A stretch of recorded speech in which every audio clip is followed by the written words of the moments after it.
Mateo capítulo 25, versículo 1, Señor, te pedimos que así como el maná era dulce y deleitoso al paladar de tus hijos en el desierto, tu palabra en esta mañana sea nutritiva, deleitosa y dulce para nuestros espíritus, para nuestra alma, para nuestro cuerpo, y que podamos hoy disfrutarla, y que tu canal y tu servidor esté 100% disponible para que tu voz sea pronunciada a través de mi voz. Gracias, Señor. Gracias. Amén. Leemos las Escrituras en Mateo 25, versículo 1, y dice: entonces el reino de los cielos será semejante a 10 vírgenes que, tomando sus lámparas, salieron a recibir al esposo. 5 de ellas eran prudentes y 5 insensatas. Las insensatas, tomando sus lámparas, no tomaron consigo aceite, mas las prudentes tomaron aceite en sus vasijas, juntamente con sus lámparas. Y tardándose el esposo, cabecearon todas y se durmieron. Y a la medianoche se oyó un clamor: aquí viene el esposo, salid a recibirle. Entonces todas aquellas vírgenes se levantaron y arreglaron sus lámparas. Y las insensatas dijeron a las prudentes: dadnos de vuestro aceite, porque nuestras lámparas se apagan. Mas las prudentes respondieron diciendo: para que no nos falte a nosotras y a vosotras, id más bien a los que venden y comprad para vosotras mismas. Pero mientras ellas iban a comprar, vino el esposo, y las que estaban preparadas entraron con él a las bodas, y se cerró la puerta. Después vinieron también las otras vírgenes diciendo: Señor, Señor, ábrenos. Mas él respondiendo dijo: de cierto os digo que no os conozco. Versículo 13: velad pues, porque no sabéis el día ni la hora en que el Hijo del Hombre ha de venir. Como lo dije la semana pasada, estas parábolas están entrelazadas con el capítulo 24 en este discurso que el Señor pronunció. Vienen indicando una idea principal, y esta idea es la urgencia de estar preparado para la venida del Mesías. Si usted estudia el capítulo 24 y el capítulo 25, las parábolas que Jesús enseñó están completamente conectadas con el discurso de las señales de los últimos tiempos. Ahora, cuando nosotros estudiamos las parábolas, tenemos que considerar algo muy importante. Las parábolas Jesús las enseñó con la intención de captar la atención de sus oyentes. Es decir, él usó elementos que se utilizaban en su tiempo y que la gente podía comprender fácilmente para traer una verdad del reino de los cielos. Muchas de estas parábolas nacieron por el conflicto. Cuando usted, por ejemplo, estudia la parábola del buen samaritano, esta parábola Jesús la enseña basado en una pregunta capciosa que un fariseo le hace o unos religiosos le hacen a Jesús, y entonces él les enseña a través de una narración que tenía que ver con choques culturales de esa época que ellos estaban viviendo. Cada vez que Jesús pronunciaba una parábola, usaba elementos, sea de manera de la agricultura, o culturales, o de prácticas, o de elementos que se utilizaban en la época en la cual nuestro Señor Jesucristo vivió. No es la excepción la parábola de las 10 vírgenes. Aquí usa elementos y usa ejemplos culturales de cómo se oficiaba una boda judía en el tiempo de nuestro Señor. Pero tenga en mente, por favor, que cada vez que Jesús enseñaba las parábolas, Él no intencionó que su audiencia interpretara los elementos uno a uno para poder entender la parábola. Dije hace tiempo acá que la parábola es como un chiste para nosotros. Si a usted le dicen un chiste y se detiene a considerar todos los elementos de ese chiste para después reírse, entonces el chiste pierde su gracia, que es el caso mío. Casi siempre cuando mi esposa me enseña un chiste o me dice un chiste, ella tiene que interpretarme el chiste y yo al ratico es que me río. Y después no tiene chiste, perdió su esencia el chiste. Igualmente es la parábola o las parábolas de Jesús. Cuando Jesús habla las parábolas, y usted lo va a notar inmediatamente en sus oyentes. Ellos inmediatamente captaban el mensaje de Cristo, algunos lo aceptaban, otros huían enojados cuando escuchaban las enseñanzas de nuestro Señor Jesucristo. ¿Por qué digo esto?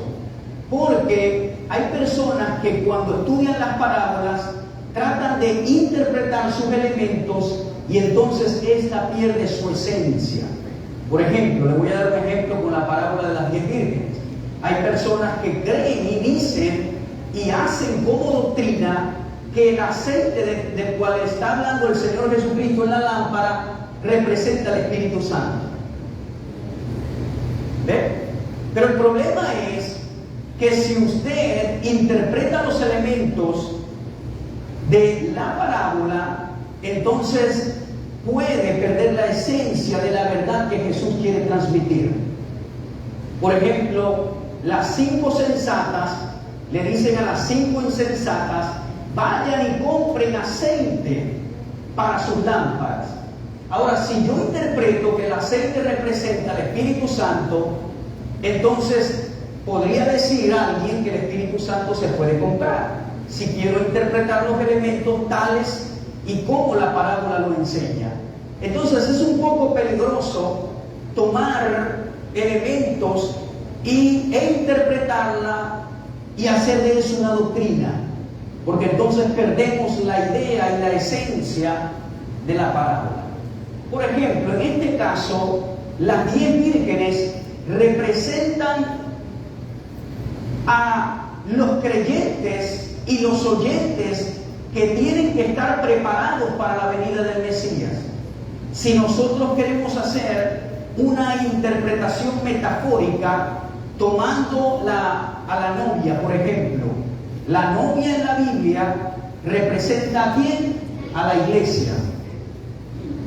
Pero en el caso de la parábola de las 10 vírgenes, no se concentra en el personaje de la novia, sino en las 10 vírgenes, que era el cortejo que se usaba en una boda judía en los tiempos de Cristo.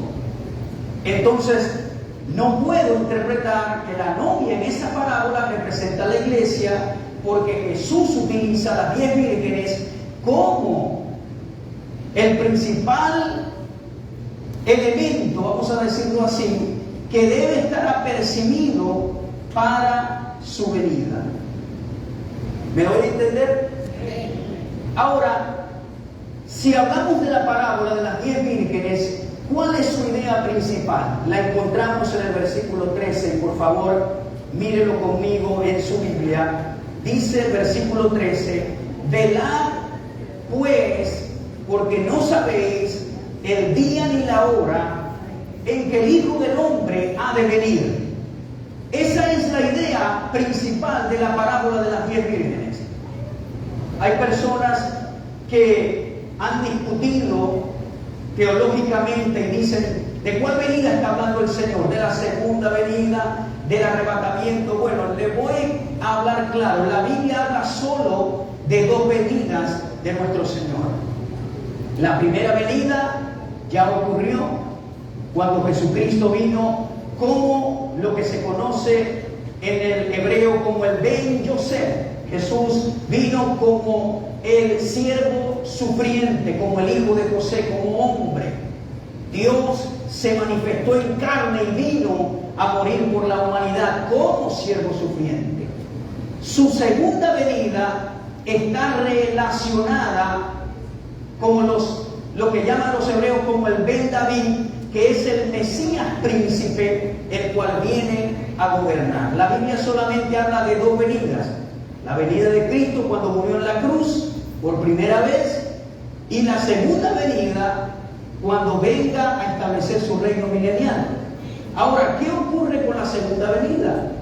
Que la segunda venida está dividida en 2 acontecimientos que se llama el arrebatamiento de la iglesia y su venida literal con la iglesia para reinar en la tierra. Pero la Biblia no te habla de 3 venidas, y ahora te voy a explicar el por qué.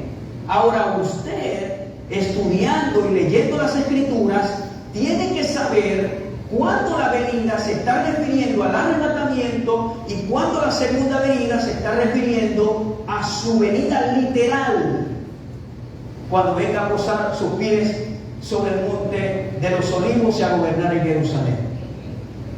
Es nuestro trabajo, según las Escrituras, y ahora le voy a dar algunas para que usted tenga una referencia bíblica. Ahora, tomando en cuenta esta parábola, ¿cuál es el problema con nosotros que vivimos y tenemos una cultura occidental? Que la Biblia es un libro con una mentalidad y una cultura oriental. ¿Ok? Nuestra Biblia fue escrita tomando acontecimientos que ocurrieron en una cultura, en una idiosincrasia, en un marco de vida que no es compatible con nuestras culturas, y por esa razón muchas veces cuando usted estudia la Biblia no entiende lo que está leyendo. ¿Alguna vez le ha pasado? ¿Ah? Más o menos allí a veces usted hace una interpretación, pero muchas veces es errada. ¿Por qué? Porque leemos un libro oriental con una mentalidad occidental y tratamos de enmarcar la Biblia en nuestra mentalidad, y entonces aquí es cuando vienen las interpretaciones incorrectas. ¿Qué les quiero decir con esto? De que nosotros debemos estar equipados, educados con los usos y costumbres que se utilizaban y que se vivían en los tiempos bíblicos. ¿Por qué? Porque cuando nosotros estamos familiarizados con los hábitos y las costumbres y la cultura y cómo vivían en ese tiempo, vamos a poder entender claramente las parábolas de Jesús, las enseñanzas de Jesús, las cartas paulinas, las cartas juaninas, las cartas de Pedro y las Escrituras, incluyendo el Antiguo Testamento. Pero por esa razón tenemos que escudriñar. Hay mucho material ahora que usted puede encontrar aún en el internet que hablan de los usos y las costumbres en los tiempos de la Biblia.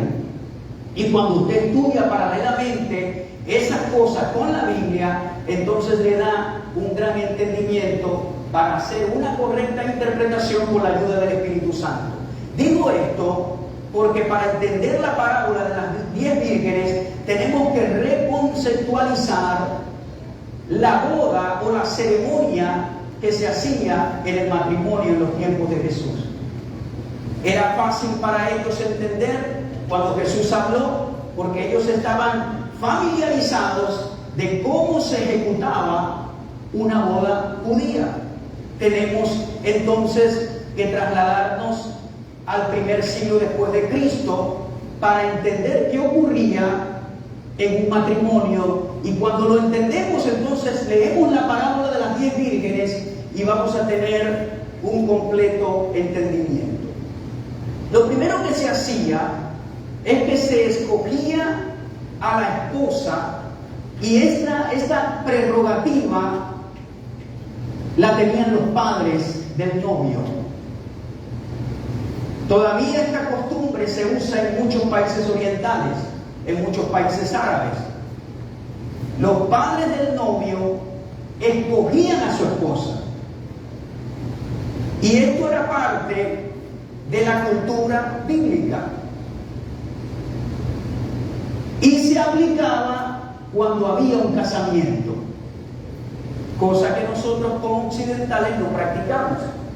Nosotros nos casamos ¿con quién? Con quien nos enamoramos, ¿verdad que sí? Porque el amor para los hebreos es posmatrimonio, no es prematrimonio, aunque hay varios ejemplos en la Biblia, ¿verdad?, que muchos se enamoraron previamente y se pudieron casar. Pero nosotros nos enamoramos, en este caso el muchacho se enamora de la muchacha, pero los padres no tienen nada que ver en eso, porque es parte de nuestras costumbres. Esta costumbre se remonta hasta los tiempos del Antiguo Testamento.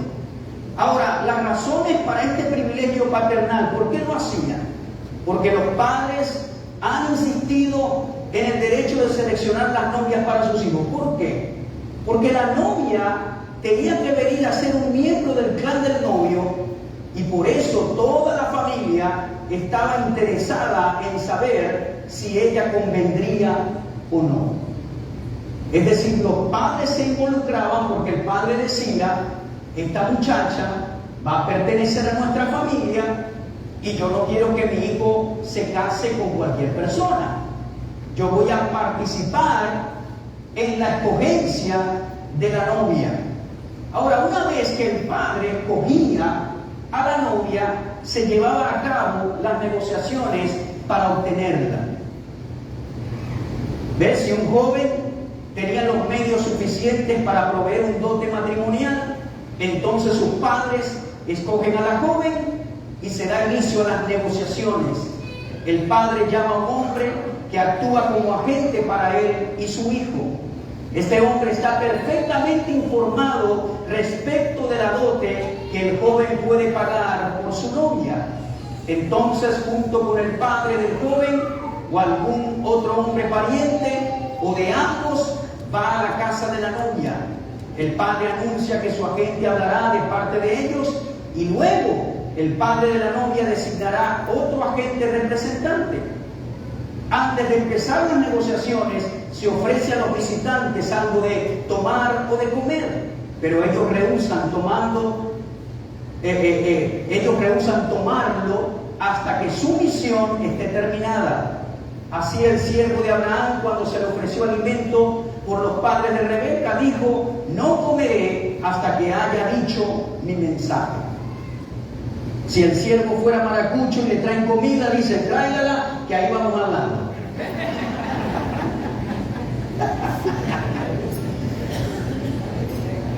Cuando los agentes se encuentran y las negociaciones inician, deben consentir en la mano de la joven y deben ponerse de acuerdo sobre la cantidad de la dote que debe el joven pagar por la novia. Cuando ha habido acuerdo en esto, los agentes se levantan e intercambian felicitaciones. Entonces se traen los alimentos y todos comen con un sello del convenio en que han entrado. Luego viene el dote matrimonial. El dote era como un pago, como una recompensa. Cuando los padres de la novia daban a su hija en matrimonio, están ciertamente disminuyendo la eficiencia de la familia. ¿Por qué? Porque a menudo las hijas solteras atendían el ganado de sus padres, trabajaban en el campo o prestaban su ayuda de otra manera. Así que cuando venía el matrimonio, el padre pensaba: de una joven que está aumentando la eficiencia de la familia de su esposo y disminuyendo la de sus padres. De allí que un joven que espera tomar posesión de la hija debe estar en condiciones de ofrecer alguna compensación adecuada. Tal compensación sería la dote del matrimonio. No siempre se requería que la dote se pagase al contado, podía pagarse con servicios. Como Jacob no pudo pagar de contado, dijo: te serviré 7 años por Raquel. El rey Saúl requería la vida de 100 filisteos como dote para que David asegurara a Mical como esposa. El dote era una recompensa. También la razón de la dote era una costumbre establecida, que al menos algo del precio sería dado a la novia. Esto era además de cualquiera otra dádiva personal de los padres a la novia. Lea y Raquel se quejaron acerca de la mezquindad de su padre Labán. 14 años trabajó Jacob y nada le dio Labán a sus hijas, es decir, no tuvieron dote. Como una esposa divorciada en el oriente tiene derecho a su guardarropa. ¿Por qué? Es por esta razón que mucho de la dote personal consiste en monedas o joyas que le pertenecían. Esto viene a ser una riqueza para ella en caso de que su matrimonio termine en fracaso. Es por eso que la dote es muy importante para la novia y se pone sobre esto tal énfasis en las negociaciones que precede al matrimonio para sacar la mayor ventaja. Ejemplo, la parábola de la moneda perdida. Dice que la mujer tenía dracmas y perdió una. Se acongojó de tal manera por la perdida, pues que la dracma era sin duda parte de la dote de su matrimonio. Luego, aparte de ese dote, había un dote especial, y este era el que le daba el padre a la joven. Era costumbre de los padres darle a la joven según sus posibilidades. Ve, cuando Rebeca dejó la casa de su padre para ser la novia de Isaac, su padre le dejó una joven para que la acompañara y algunas otras damiselas para que la atendieran. Y Caleb dio a su hija por dote un campo con manantiales de agua. Tal era algunas veces la costumbre de los antiguos. Es decir, si lo vamos a llevar por orden, primero el padre escogía a la muchacha, a la novia, luego negociaban, luego cuadraban el dote, cuánto iba a ser, cuánto hay para eso, diríamos aquí. Creo que por allí todavía queda en la cultura guayú esas costumbres también. No sé si hay alguno que sepa. Pero es parte de todo el arreglo matrimonial. Y ese dote lo guardaba la esposa, y si el matrimonio se terminaba, ella iba a su closet, a su guardarropa, y allí tenía sus joyas. Es decir, no salía quebrada del matrimonio. ¿Entiende ya por qué? ¿Cuántos me están escuchando? Esta parte es un poquito teórica, histórica, pero debemos aprenderla para que cuando vamos a la Biblia tengamos luz y la podamos entender. Y todas estas costumbres no compaginan con nuestras costumbres. Aquí el novio o el muchacho se enamora de una muchacha y ni los papás saben nada. Y el muchacho va a la casa y el papá mira, pero no dice nada. Y si hablamos de dote, imagínense. Hay padres que le preguntan al muchacho: ¿qué tiene usted? El colchón, y si acaso, dice el muchacho. ¿Ah? Amor para dar. El colchón. ¿Y dónde vas a vivir? En la casa de los suegros. Entonces vienen los problemas. Porque lamentablemente nuestra cultura tiene muchas grietas en cuanto al matrimonio. Y de esto aprendemos. Vienen los desposorios. Había una diferencia entre una promesa y los desposorios. Una promesa de matrimonio entre los judíos de los tiempos bíblicos podía ser un acuerdo sin compromiso formal.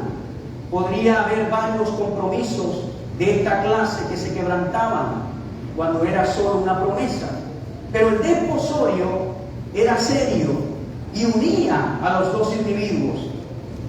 Más que una sencilla promesa, la promesa podía hacerse a un lado, pero el desposorio era definitivo. Los desposorios eran un pacto. Entre los antiguos hebreos constituían un pacto hablado. Después del exilio, los desposorios incluían un documento escrito y firmado de matrimonio. Este desposorio tenía una ceremonia, se llevaban unos testigos, la familia del novio, la familia de la novia se reunían, el joven daba un anillo de oro o algún otro artículo de valor, o simplemente un documento en que le prometía casarse con ella. Entonces él le decía: ¿veis por este anillo que tú estás reservada para mí, de acuerdo con la ley de Moisés y de Israel? Lo que nosotros llamamos acá anillo de compromiso. ¿Ve? Cuando un muchacho le da el anillo de compromiso, pero el desposorio era algo muy serio, se tomaba casi como si fuera un matrimonio. Había una diferencia entre los desposorios y el matrimonio mismo. Por lo menos pasaba un año entre uno y otro. Estos dos eventos no deben confundirse. La ley dice: ¿y quién se ha desposado con mujer y no la ha tomado? Cuando dice no la ha tomado, es el matrimonio oficial. Estos dos eventos se diferencian. Desposar a una joven y tomarla, es decir, el matrimonio efectivo, era durante este periodo de un año entre el desposorio y el matrimonio, que María se halló que había concebido un hijo por el Espíritu Santo. Por eso es que el Señor tuvo que aparecerse a José en sueños, porque todavía José no había consumado el matrimonio. Y en el año del desposorio, María queda embarazada de Jesús. Imagínense ese escándalo. Porque en el año del desposorio, le explico algo. Una vez que el joven se comprometía en desposorio, el joven no se quedaba allí visitándola toda la semana. No. El joven decía: ok, ya estamos comprometidos, me voy a buscarte casa. Dentro de un año aproximadamente regreso a buscarte para que hagamos las bodas y la fiesta de las bodas. Por eso es que Juan 14 dice: yo me voy y les voy a preparar lugar, porque en la casa de mi Padre muchas moradas hay. El Señor se fue a prepararnos lugar, y cuando regrese a arrebatarnos, vamos a tener la morada lista para estar con Él. Amén. Gloria a Dios. Gloria. El novio se iba, y por eso es que la parábola de las 10 vírgenes dice que el novio regresaba a buscar a la novia. ¿Para qué? Para celebrar las bodas. Iba a prepararle casa, iba a preparar todo. Y esto nos deja una enseñanza a nosotros que no tenemos tales costumbres, y le hablo a los jóvenes que están acá, de que es importante prepararse antes de casarse. Amén. Es importante prepararse. Es importante que busques casa o un lugar aparte. Es importante que tengas un empleo. Es importante que ores. Yo recuerdo que con mi esposa oramos y dijimos: Señor, provéenos todo lo que necesitamos. Y bueno, el Señor nos proveyó algunas cosas.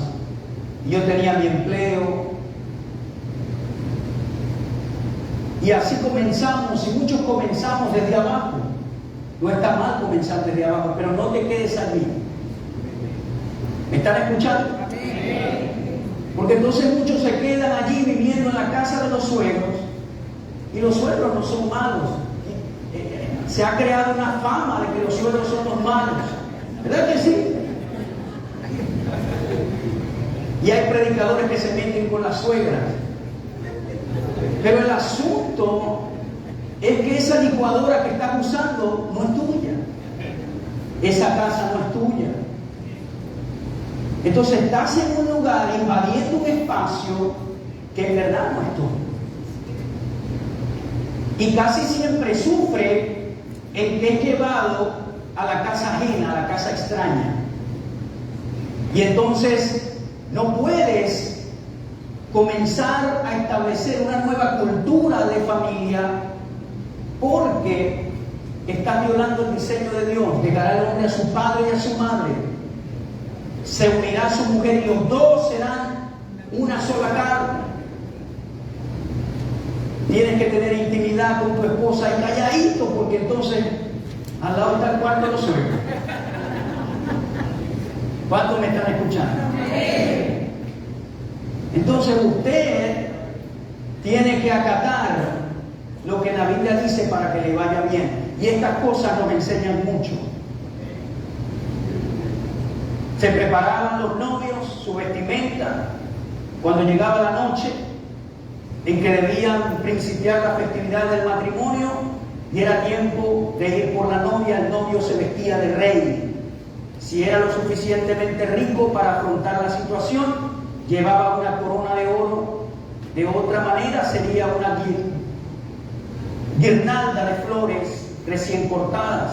Sus vestidos eran rociados con incienso y mirra. Su cinto era de seda con colores brillantes. Sus sandalias cuidadosamente adornadas. Este era el novio.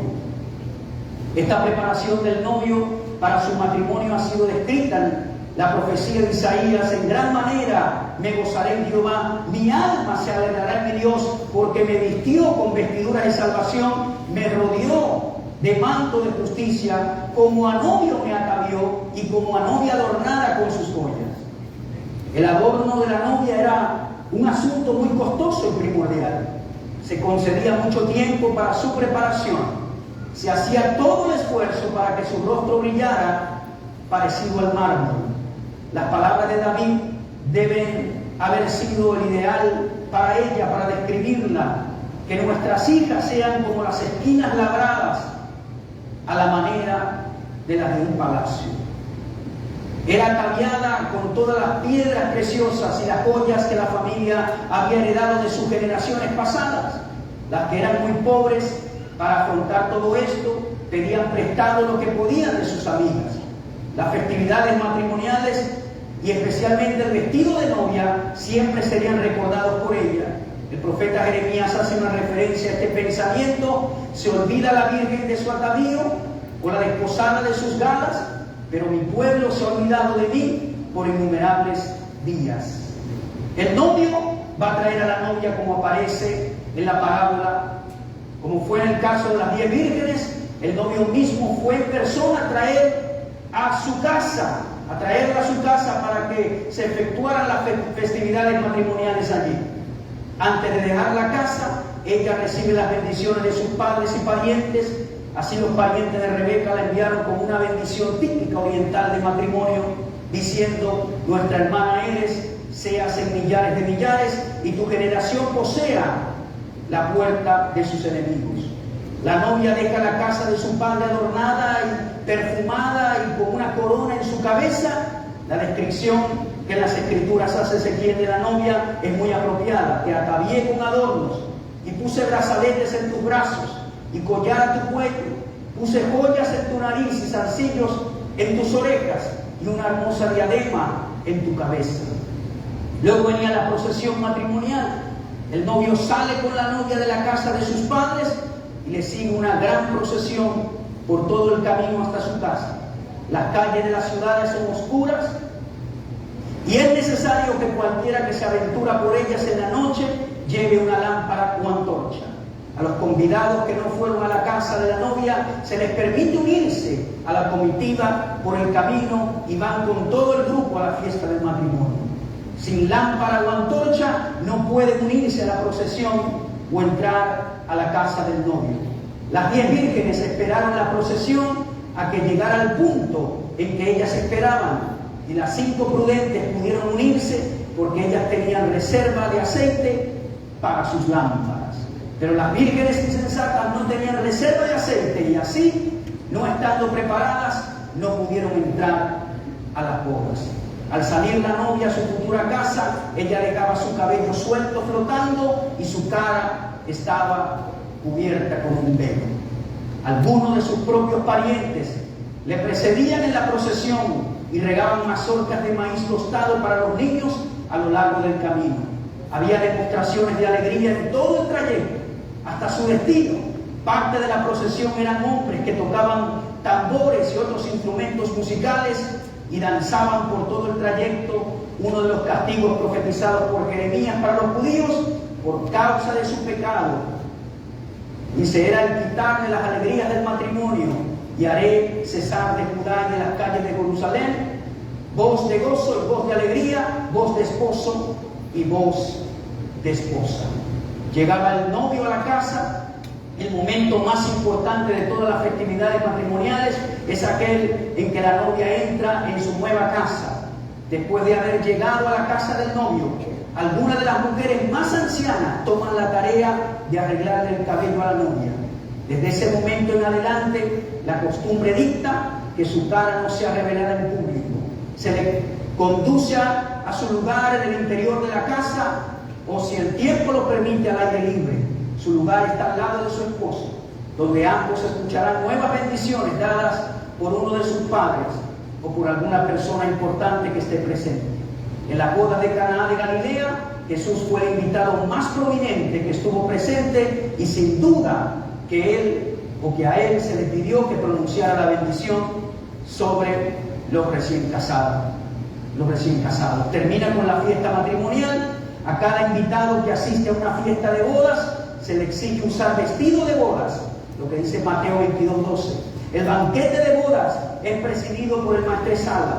Es su obligación tener cuidado de los preparativos, y durante la fiesta él anda en derredor y entre invitados para ver qué les hace falta.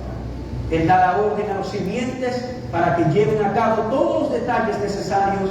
La expresión hijos de cámara nupcial, usada por Jesús, simplemente quería decir los invitados al matrimonio. El maestresala de la fiesta daba gracias en la comida y pronunciaba la bendición en los momentos señalados. No había ceremonia religiosa en la fiesta.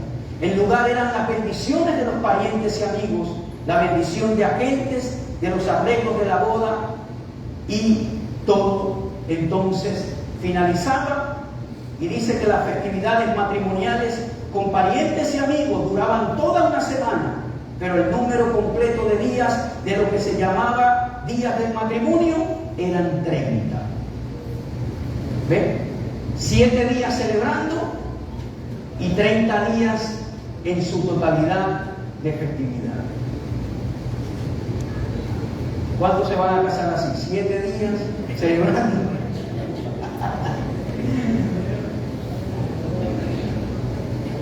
Les hablé todos estos detalles para que ustedes se trasladen a cómo se hacía todo el protocolo hasta llegar finalmente a las bodas. Y cuando usted compara la venida del Mesías para buscar a la iglesia, es exactamente todo esto. El Señor tiene una novia, y la novia anhela que su novio aparezca para llevarla a casa. Y Él ha preparado morada. Y dice la Escritura que cuando Él nos lleve, lo dice Apocalipsis, vamos a celebrar lo que se llama las bodas del Cordero. Yo no sé qué piensa la gente cuando cree que el cielo es aburrido. ¿Ah? En el cielo va a haber comida. Usted con el cuerpo glorificado va a comer. ¿Ah? ¿Y qué más? Vamos a comer, nos vamos a gozar con nuestro Señor Jesucristo en las bodas del Cordero. Aleluya. Él viene por nosotros. Amén, hermano. Claro que sí. Ahora, ¿cuál es la idea principal de la parábola? Versículo 13. Velar. Y quiero tejiendo este mensaje basado en esa idea principal. El mensaje de esta mañana, su idea es: velen. ¿Cuántos están velando hoy para encontrarse con el esposo? Necesitamos predicadores contemporáneos, pero con esencia de la vieja escuela.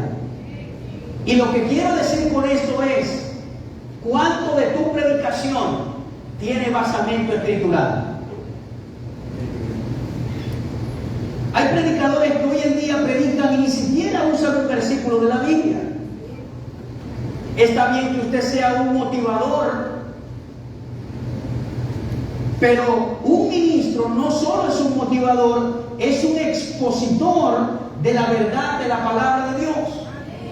Y la esencia, escúcheme bien, y la esencia de la vieja escuela dice que debemos predicar santidad.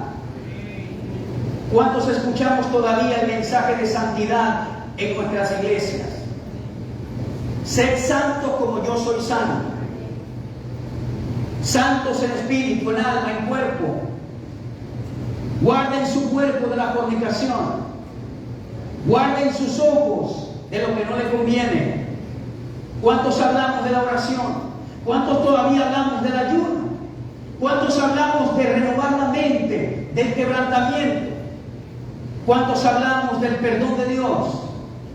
¿Cuántos hablamos y nos atrevemos a decir que el único camino, verdad y vida está en Jesús? Le digo porque nos estamos enfrentando hoy en día a una teología inventada, modernista. Escúcheme esta parte, por favor, y no se distraiga.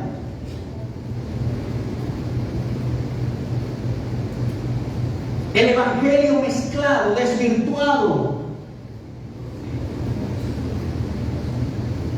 Y Pablo dijo: si viene un ángel y anuncia otro evangelio, este sea anatema.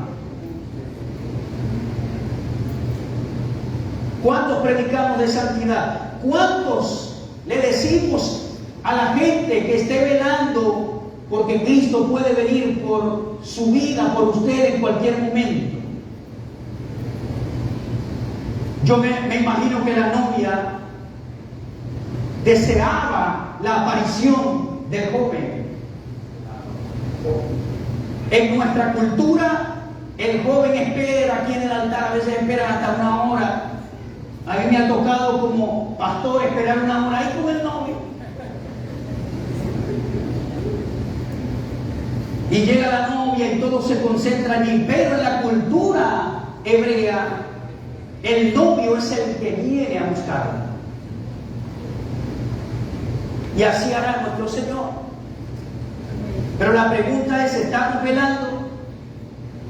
El aceite se usaba para comer, aceite comestible, pero también había un aceite combustible para iluminar, para las lámparas. ¿Qué representa el aceite? El aceite representa el combustible que te permite ver en la oscuridad. ¿Por qué? Porque estamos viviendo una hora de tinieblas en el mundo, oscuridad. No se sabe, incertidumbre. Pero cuando usted tiene la lámpara encendida, va a ser capaz de ver, de mirar, de discernir los tiempos. Y ya vamos a leer algunos versículos que lo confirman. Ahora, al inicio le dije que la segunda venida se divide en 2 acontecimientos y le voy a dar algunas diferencias entre el arrebatamiento y la segunda venida literal de Cristo. En el arrebatamiento los creyentes se encontrarán con el Señor en el aire. Primera de Tesalonicenses 4:17. En la segunda venida los creyentes regresarán con el Señor a la tierra. Somos arrebatados antes de la tribulación. En esta tierra quedarán 7 años que serán gobernados por el anticristo. Se dividen estos 7 años en 2. lo que llama Daniel, la semana 70 de Daniel. 3 años y medio de paz y seguridad, gobernado por un político influyente, inteligente, capaz de arreglar la economía mundial. Tanto así que los rabinos ortodoxos van a creer que es el Mesías y le van a permitir sentarse en el tercer templo en Jerusalén, que ya está prefabricado, y se dice que en cuestión de 3 semanas los judíos lo pueden levantar. Ya el sacerdocio levítico está listo para cuando eso pase. Y este político influyente, lo digo así, porque muchos cuando leen en la Biblia el anticristo, creen que va a ser un hombre que va a infundir temor y que todo el mundo va a saber que es malo. No, Señor. El hombre va a acomodar la economía, no de un país, mundial. Tendrá un poder de convencimiento como ningún otro lo ha tenido este político. Y va a ejercer su cargo con el falso profeta, que es un líder religioso que lo va a acompañar y que hará grandes señales entre las personas. Nosotros somos arrebatados. Ya están saliendo programas en la televisión diciéndole a la humanidad que se prepare, porque pronto podría pasar una desaparición de un porcentaje de la humanidad, y que cuando eso pase no se alarmen, fueron los extraterrestres que se los llevaron. Usted se ríe, búsquelo para que vea. Todo está siendo encaminado, preparado. Todo está siendo encaminado. Y usted no puede caminar en tinieblas. Tiene que saber en qué tiempo se está caminando. Tiene que dejar ya la guachafa con el Señor. Tiene que dejar de ya jugar al Evangelio. El Evangelio no son humos y luces y cosas y guachafa por aquí y ya. El Evangelio es algo serio. Le tomó la vida a Jesús porque fue serio. Y viene por segunda vez a buscarte, pero tienes que estar apercibido. Hay muchas distracciones.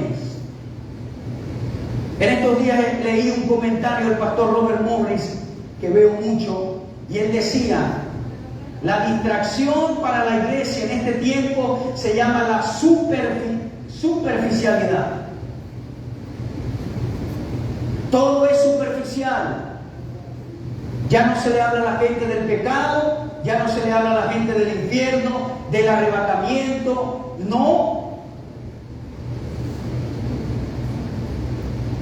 Usted está consciente que yo hablo mucho de integralmente de cómo sanar las emociones, de cómo permitirle a Dios que nos sane, porque la Biblia habla de todo eso, pero no podemos dejar a un lado las doctrinas básicas de la fe para que el creyente esté preparado.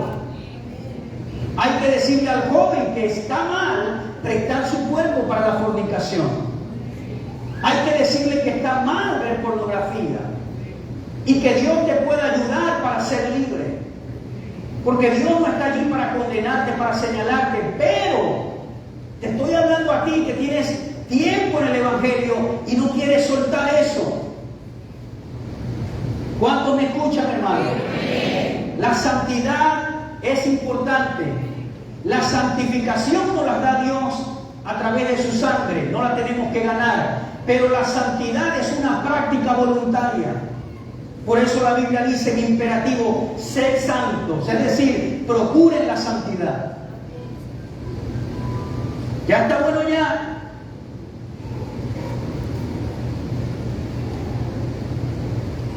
La segunda venida ocurre después de la grande y terrible tribulación.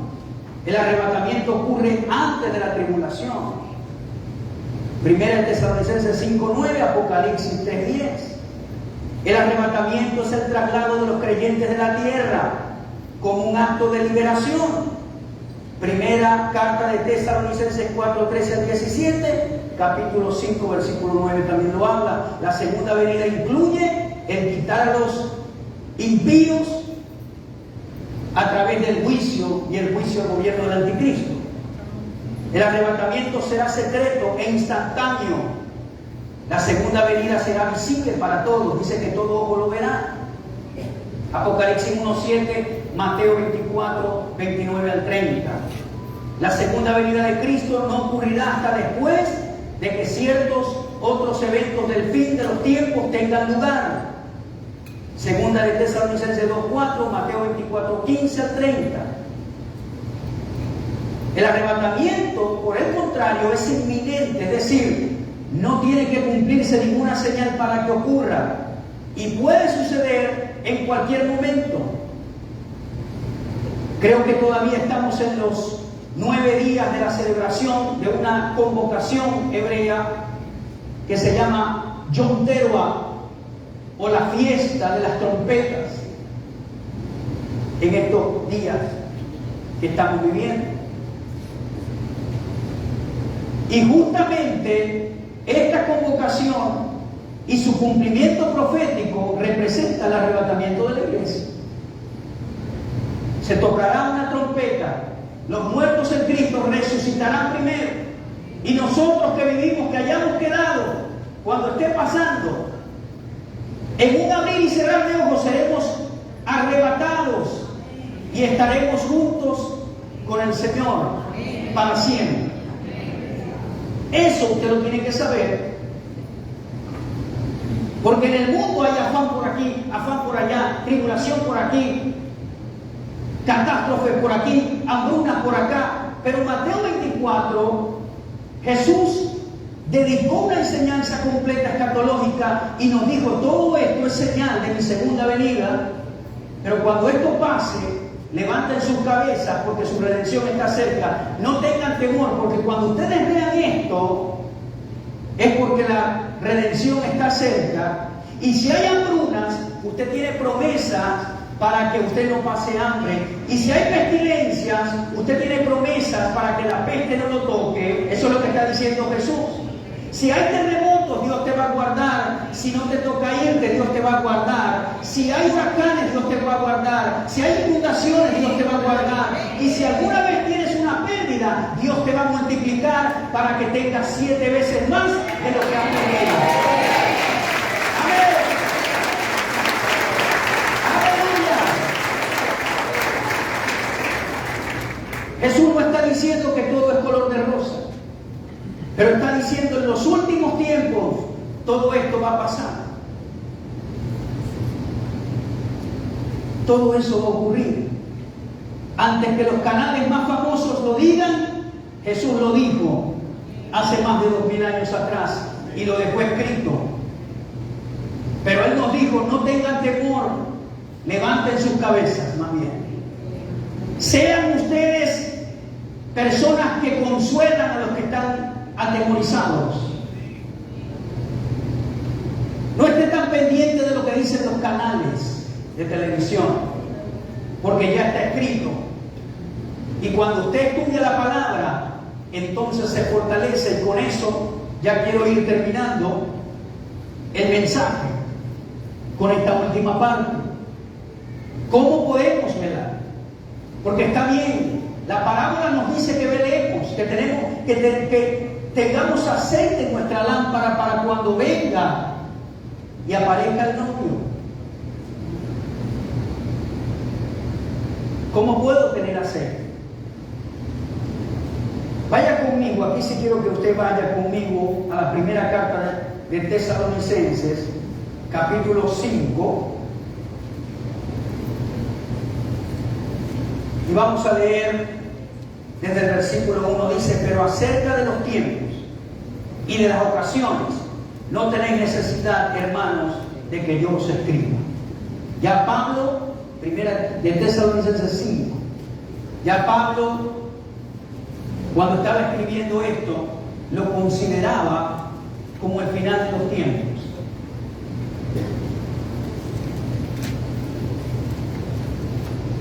el final.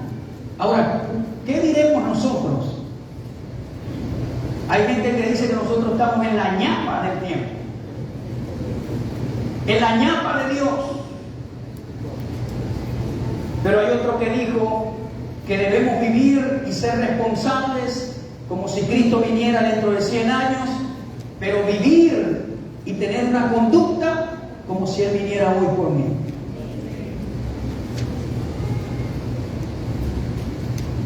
Acerca de los tiempos, no tienen necesidad, hermanos, que yo os escriba, porque vosotros sabéis perfectamente que el día del Señor vendrá, así como ladrón en la noche, que cuando digan paz y seguridad, entonces vendrá sobre ellos destrucción repentina. ¿Por qué? Porque 3 años y medio habrá paz y seguridad, pero después el anticristo se quitará la máscara y va a ser desastre. Como los dolores a la mujer encinta y no escaparán, mas vosotros, hermanos, no estáis en tinieblas, para que aquel día os sorprenda como ladrón. ¿Por qué? Porque todos vosotros sois hijos de la luz e hijos del día, no somos de la noche ni de las tinieblas. Por tanto, no durmamos como los demás. Pablo está usando una metáfora de gente que está dormida y otros que están velando. ¿Cuáles son los que están dormidos? Los que piensan solo en este sistema. No tienen ni una pista de lo que está pasando, ven todo normal. Digan conmigo, ven todo normal. Les voy a dar un ejemplo de la anormalidad normal que muchos están viviendo. Por allí sale alguien diciendo, me voy a casar con este tren. ¿Y sabe qué dice el mundo? Que son los que aprueban las conductas. Dicen, sí, hay que dejarla que se case con el tren porque se enamoró del tren. Hay otro que se casó con un cocodrilo, creo que vi por ahí. Sí, con un cocodrilo. Hicieron una ceremonia, creo que fue un hombre, con un cocodrilo se casó. Y el mundo dice, ¡hey, qué fino! Eso es pensamiento liberador. Creo que fue un ruso que se casó con una muñeca.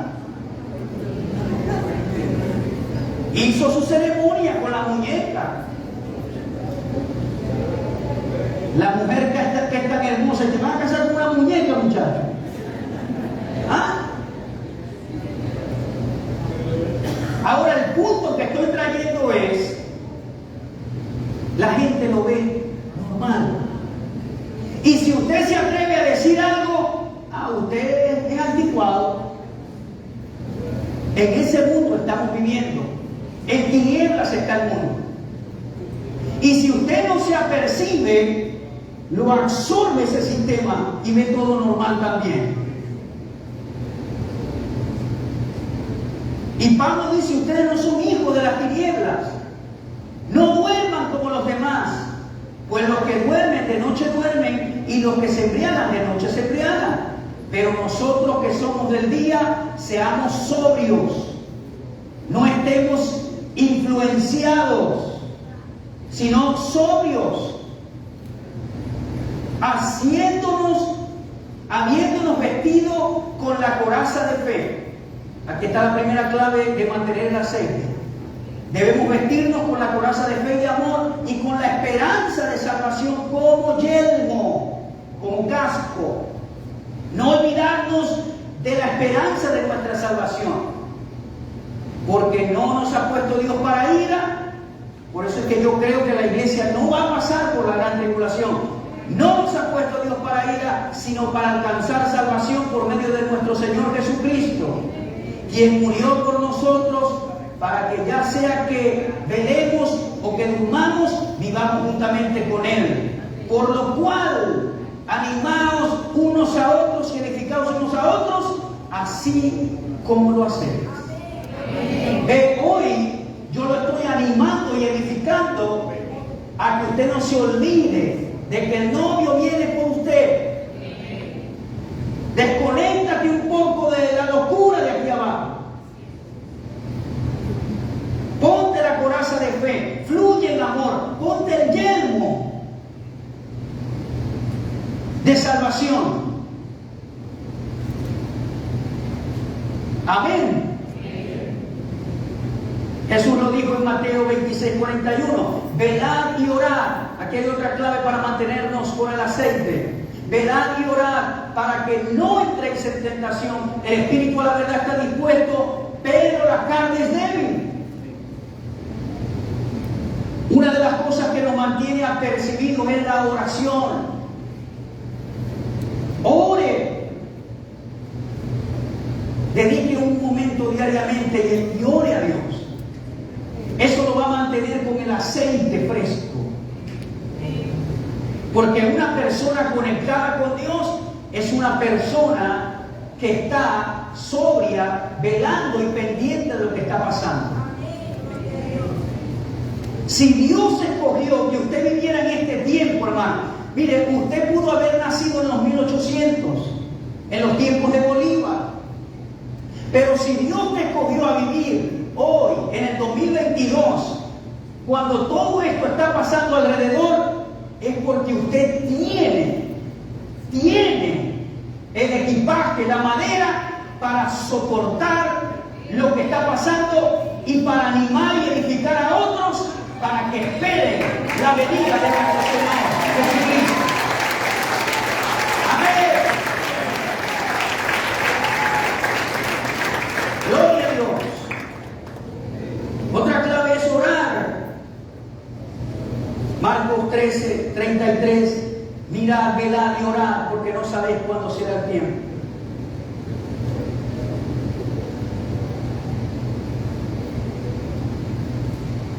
Marcos 13:35. Velad pues, porque no sabéis cuándo vendrá el Señor de la casa, si al anochecer o a la medianoche, o al canto del gallo, o en la mañana. Marcos 13:36, para que cuando venga de repente no os haya durmiendo, desconectado. Marcos 13:37, y lo que a vosotros digo, a todos lo digo, velad. Marcos 14:38, velad y orad para que no entréis en tentación.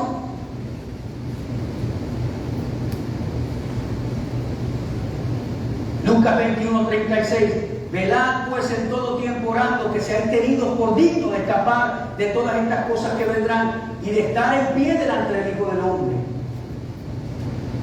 Primera carta de Pedro 4:7, mas el fin de todas las cosas se acerca, sed pues sobrios y velad en oración. Apocalipsis 3:3, acuérdate pues de lo que has recibido y oído y guárdalo y arrepiéntete, pues si no velas, vendré sobre ti como ladrón y no sabrás a qué hora vendré sobre ti. Apocalipsis 16:15, aquí yo vengo como ladrón, bienaventurado el que vela y guarda sus ropas, para que no ande desnudo y vean su vergüenza. La Biblia habla mucho de velar, estar pendiente, vigilante. Hermano, no es posible que usted no tenga Biblia, no es posible.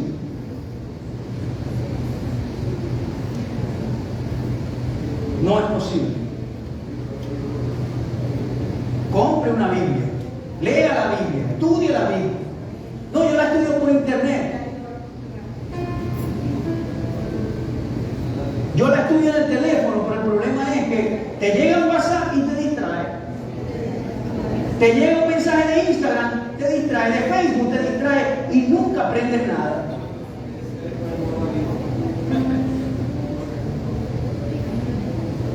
Ya está bueno, hermano, del juego. Ya está bueno de la liviandad. Dios te ha dado oportunidad de vida. Vamos a enseriarnos con Cristo. Cristo se enserió con nosotros muriendo en su primera venida. Amén.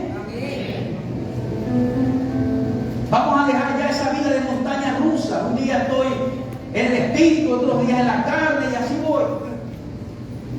Yo no estoy diciendo que no cometemos fallas o que somos perfectos, no. Pero vamos a pedirle a Dios que tengamos sobriedad, que estemos preparados, que estemos listos. Amén, hermano. Déjese el juego ya. Porque un día va a venir y no van a ser los extraterrestres que nos lleven, va a ser la trompeta que va a sonar y nos vamos a ir con el Señor si todavía estamos acá en la tierra. Amén, hermano.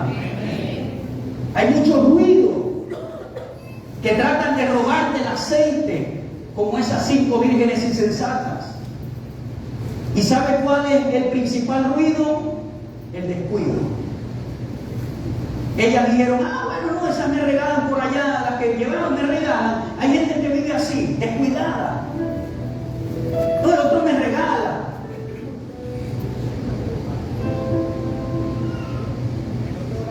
El descuido. El sistema hoy en día está estructurado para desconectar y descuidar a la raza humana. Sí, Señor. Lo hicieron con el COVID-19. Desconectaron a la raza humana y la enfocaron en una sola cosa: mantenerse con vida. ¿Sí o no? No importa lo demás, mientras tengamos vida. Y metieron a la gente en el temor, en el terror.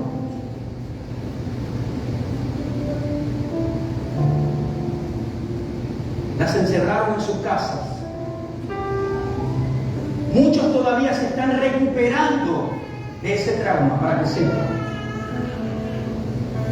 Mucha gente dejó de congregarse porque creen que si salen a la iglesia les puede pasar algo. Es decir, quedaron con vida, pero prisioneros de su casa, de su mente. ¿Cuántos me están escuchando?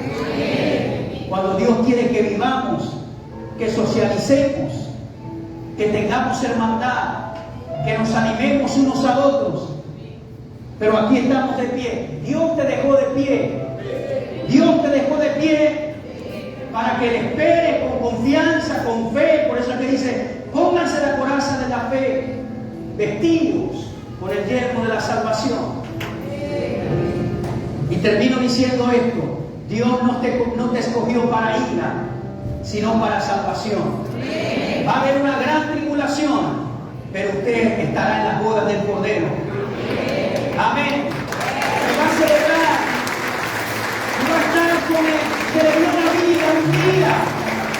Y va a ver sus marcas en las manos y en sus pies. Y le va a ver cara a cara. Y le va a decir: gracias, Señor. Gracias, Señor. Valió el esfuerzo de pasar persecución, de pasar los obstáculos. Valió la pena. No busques la paz en alguien. No busques la paz en un lugar. Búscala en Cristo. Hay gente que no tiene paz y se va de aquí para allá y de allá para acá, y donde llega sin paz. Es porque este sistema que está estructurado para distraerte, para que te descuides, está tan acelerado que hasta muchos cristianos y predicadores están siendo esclavizados por este sistema. Y por eso es que dice la Biblia: en los últimos días Dios va a tener que acortarlos para que muchos sean salvos. Y por eso es que usted se levanta en la mañana y ya es de noche al ratito. Los científicos dicen que el eje de la Tierra se corrió unos segundos y ya el día equivale a unas 16 horas. Búsquelo para que vea. Pero ya estaba escrito en la Biblia: en los últimos días serán acortados por amor a los que han de ser salvos. Porque si no son acortados, el sistema agresivo los puede atrapar. Pero estamos guardados en la mano del Señor. Viva un día a la vez, confiando en Dios. Pablo lo dijo, no somos hijos de las tinieblas, somos hijos de la luz. El Señor no te tiene que sorprender como ladrón. Tú vas a saber cuando está cerca el tiempo. Póngase de pie en esta mañana. Gracias, Señor. Él se fue a preparar un lugar, pero va a regresar. Muchos se mofan y se burlan. ¿Qué va a estar viniendo el Señor? Ay, sí va a venir. Gracias, Señor. En esta mañana, si estás aquí, hermano, y has estado desconectado, descuidado, habla con el Señor ahí en tu asiento y dile: Señor, ayúdame. Quiero conectarme contigo, quiero enfocarme en las cosas de arriba. Como dice la Biblia, si habéis resucitado, buscad las cosas de arriba, donde está Cristo sentado a la diestra de Dios. Poned la mira en las cosas de arriba, no en las de la tierra. Gracias, Dios. Gracias. Señor, queremos estar alertas, sobrios. No queremos estar descuidados por lo que dicta este sistema. Queremos caminar en la luz. No ser como las 5 insensatas que no tenían aceite, sino que siempre nuestra lámpara tenga aceite. Y siempre podamos ver el camino a transitar. Líbranos de las distracciones. Líbranos de las mentiras del enemigo. Líbranos, Señor, de los estratagemas. Y líbranos, Dios, de toda artimaña del enemigo para desubicarnos, desconcentrarnos, descuidarnos. Mientras estemos en la tierra, Señor, vamos a apoyarnos en tus promesas. Y aun cuando vengan cosas a tratar de preocuparnos y molestarnos, tú estás a nuestro lado, Espíritu Santo. Y tú nos vas a preservar hasta que vengas, Señor Jesús. Gracias por escogernos para vivir en este tiempo muy particular, pero queremos decirte: heme aquí, Señor, úsame para edificar y para consolar a otros. Gracias porque no me diste espíritu de temor, sino de poder y amor y de una mente cabal. Gracias, Señor. Te amo, Señor. ¿Cuánto pueden decirle: te amo, Señor? Gracias. Si tan solo tocar el borde de su manto, si tan solo pudiera oír su voz, si tan solo pudiera acercarme a él, libre sería. Yo sé, si tan solo tocar el borde de su manto, y si tan solo pudiera oír su voz, si tan solo pudiera acercarme a él, libre sería.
Te invito a que pases a este altar y que hoy des tu vida al Señor.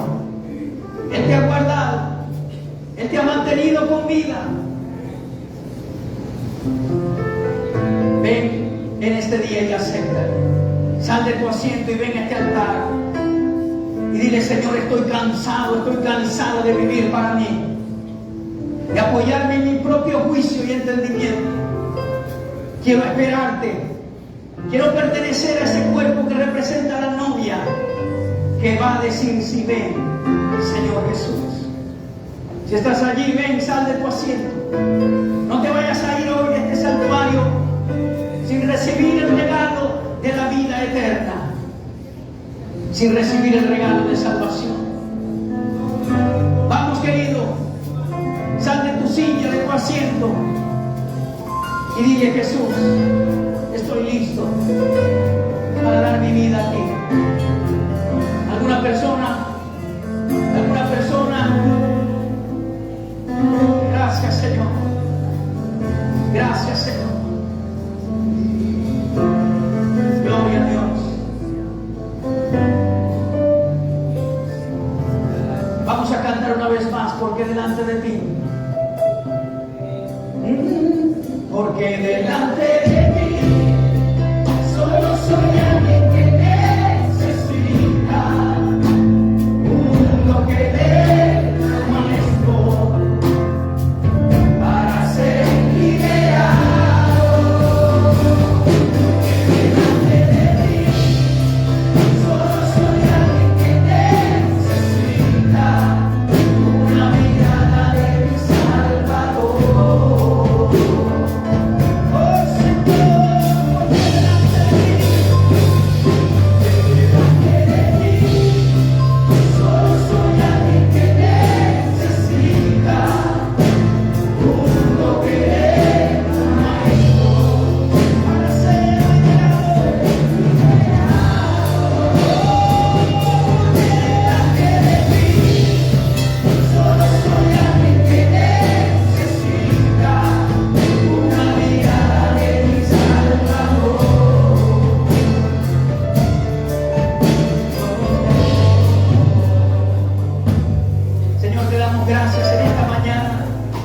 Creemos que vamos a tener una semana extraordinaria de conexiones divinas, que ayuda vendrá a nuestro camino, que vamos a estar apercibidos, llenos del aceite, y que las cosas de este mundo no nos van a entretener, y que las artimañas del diablo no nos van a distraer, porque somos tuyos.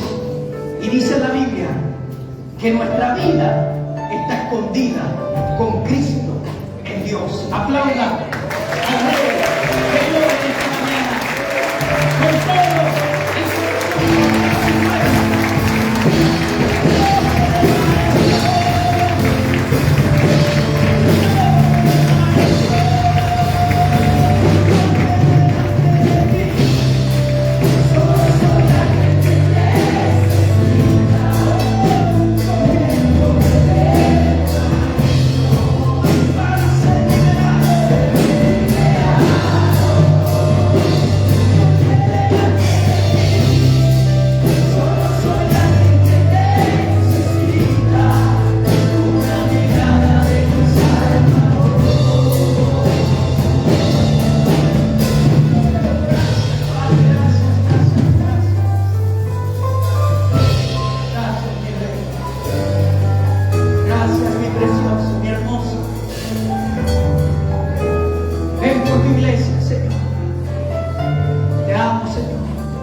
sangre a toda esta feligresía y a todos los que nos oyen por la radio y por las redes. Señor, gracias. En el nombre de Jesús. Amén. Y amén. Gracias.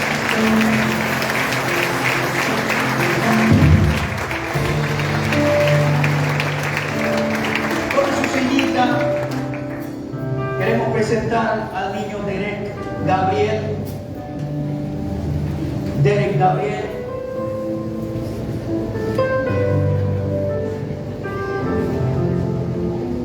Amén. Ven, mi amor, vamos a presentar al bebecito. Gracias, Señor. Y traían los niños a Jesús y Él los bendecía. Señor, gracias, porque tu unción está aquí, Señor. Y tú los tocabas y los bendecías. Y el mismo Cristo que lo hacía está hoy entre nosotros. Toca a Derek, Señor, a través de mi mano. Señor, gracias por este regalo del cielo. Derek, te bendigo en el nombre que es sobre todo nombre, Jesús. No te faltará nada. No te faltará salud, sabiduría, no te faltarán recursos, no te faltará el fruto del Espíritu en tu vida, no te faltará sabiduría, inteligencia, no te faltará inteligencia espiritual en Cristo. Vas a cumplir tu propósito en esta tierra. No le vas a servir a las tinieblas sino a la luz. Serás una bendición para tus padres, para tu familia y para la sociedad. Y en cualquier lugar donde vayas, lo que pise la planta de tu pie será prosperado. Será bendito al entrar y al salir. Bendito será todo lo que hagas. Todo lo que toque tu mano prosperará. Y vivirás todos los días de tu vida con saciedad, con bendición, con el favor, con la gracia. Caminarás en el ritmo de la paz con Dios. Y serás de bendición en esta tierra. Estarás en las manos de Jesús, escondido en las manos de Cristo con Dios. Y usarás tu talento para la gloria de Dios. Serás de bendición para tus padres. Serás de bendición. Te doy gracias por Derek, Señor. Gracias, Señor. Larga vida en la tierra, lleno de salud. En el nombre de Jesús. Amén. Y amén. Amén. Gloria a Dios. Vamos a darle fuerte ese aplauso. Al Señor que vive para siempre. Y por siempre. Bendiciones a todos. Aleluya.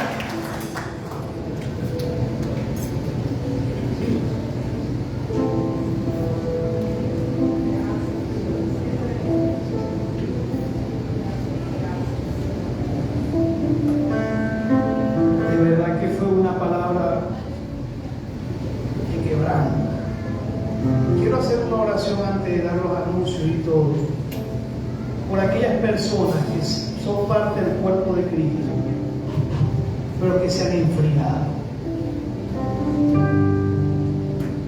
Porque mientras el pastor hablaba, venía a mi mente y dice, Salomón dijo que esta vida es como correr tras el viento. Imaginé al ser humano como un hámster que corría sobre la rueda y nunca dejaba de correr, nunca alcanzaba nada. Y así está el mundo ahorita, así están las personas ahorita. Así que aquellas personas que se han sentido, que son parte del cuerpo de Cristo, esto no tiene nada que ver si son diáconos, si son estos. Todos necesitamos del Señor, todos somos creyentes al Cristo. Pero si te has enfriado, cierra tus ojos y repite esta oración conmigo. Señor, te he dejado.